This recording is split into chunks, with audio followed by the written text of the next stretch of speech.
Now we talk of the physical properties. So we have seen like methanol is a gas, ethanol is a volatile liquid. So like in general, if we talk about, they are mostly solid or liquid at room temperature, except methanol, which I told you is a gas.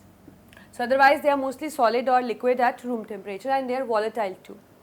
And if we talk about the boiling point, it is higher than hydrocarbons and even higher than ethers.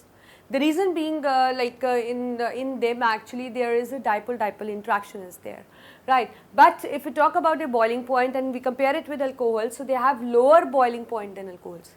They have comparatively lower boiling point than alcohol. The reason being that in alcohol there is this thing, they are able to do an hydrogen bonding, but as far as the aldehyde and ketone are concerned, they cannot show such kind of hydrogen bonding, that is intermolecular hydrogen bonding is absent in them. But here the intermolecular hydrogen bonding is there, so therefore they have a stronger force, so therefore melting and boiling point is high. And if we talk about the solubility, lower members are soluble in water. The reason being they are capable of forming an hydrogen bond. But when the atomic number increase or with the higher members, the solubility actually decreases because there exists an alkyl group. The size of the alkyl group increase, that dominates, and that is something non-polar, you all know that. So that is why it is insoluble.